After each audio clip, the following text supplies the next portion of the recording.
In London, on the morning of September 3rd, King George went to number 10 Downing Street to speak to Prime Minister Neville Chamberlain, who then spoke grimly to the nation.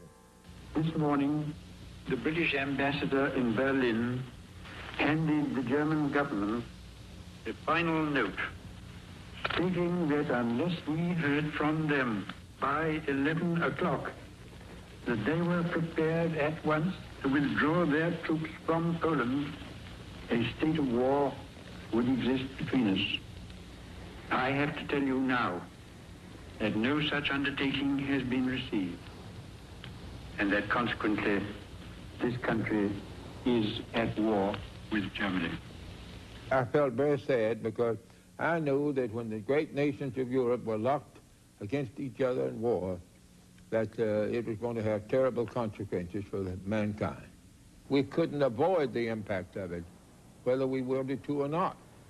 It wasn't World War yet, it wasn't our war yet, but Roosevelt made it plain choices would have to be made. This nation will remain a neutral nation, but I cannot ask that every American remain neutral in thought as well. Even a neutral has a right to take account of facts. Even a neutral cannot be asked to close his mind or to close his conscience.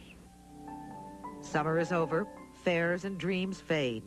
Hear the words of W.H. Auden's poem, September 1st, 1939, read here by actor Jason Robards. I sit in one of the dives on 52nd Street, uncertain and afraid as the clever hopes expire of a low, dishonest decade. Waves of anger and fear circulate over the bright and darkened lands of the earth, obsessing our private lives. The unmentionable odor of death offends the September night. Into this neutral air where blind skyscrapers use their full height to proclaim the strength of collective man, each language pours its vain, competitive excuse. But who can live for long in an euphoric dream? Out of the mirror they stare, imperialism's face and the international wrong. Defenseless under the night, our world in stupor lies. Yet dotted everywhere, ironic points of light flash out wherever the just exchange their messages. May I, composed like them of eros and of dust, beleaguered by the same negation and despair, show an affirming flame.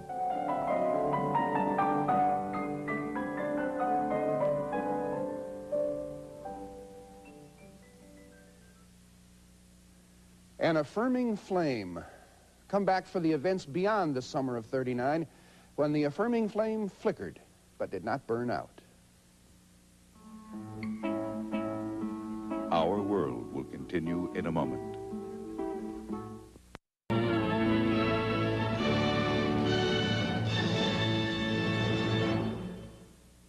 Welcome back to the summer of 1939, the rest of the story.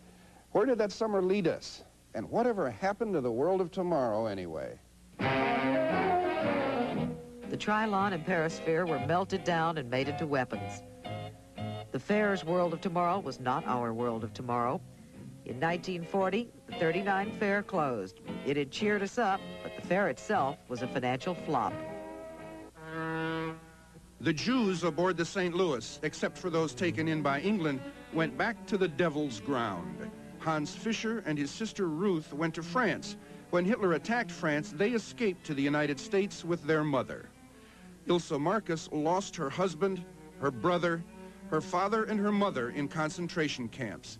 She survived Auschwitz. That's how I found out it's really only a very fine line from a human being to an animal.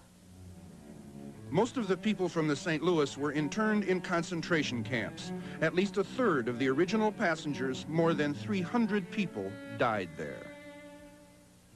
As for the King and Queen of England, they came, they charmed us, but we wanted no part of their war. It would take Pearl Harbor to change that. December 7th, 1941,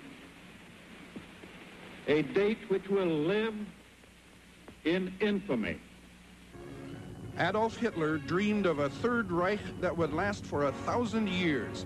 What he gave the world was a nightmare that lasted for 12 years and went up in smoke. Hitler killed himself in his bunker in Berlin on April 30th, 1945. And by 1945, Albert Einstein had changed his mind. This time, he and Szilard wrote FDR asking him to stop building the bomb, but it was too late.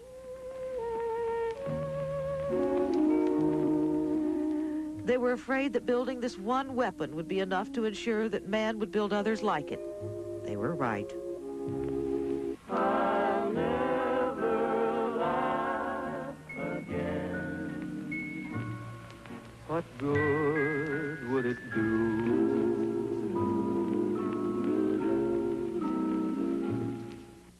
Well, there it is, the way it was for a couple of months in the summer of 1939. Dreadful things were about to happen: war, genocide, the potential to destroy the entire human race. Had we been better prepared, had we acted quicker, more decisively, could some of those evils have been avoided? Maybe yes, maybe no. Anyway, we were not prepared and we did not act. We enjoyed America's last innocent summer, the last summer that we could be a world apart. It was our last summer in Eden before we acquired knowledge. Not by eating an apple, but by discovering how depraved humanity can become, and by knowing that we are all human. Still, it was a lovely fair. Tonight we close with some of the words of a song by Billy Barnes. I wanted the music to go on forever. I wanted the clowns to be constantly clever. But the merry-go-round is beginning to slow now. Have I stayed too long at the fair? The music has stopped, and the children must go now. Have I stayed too long at the fair? Maybe we did. But in the summer of 1939, reality proved to be, as usual, impossible to flee, especially on a merry-go-round. And so it goes.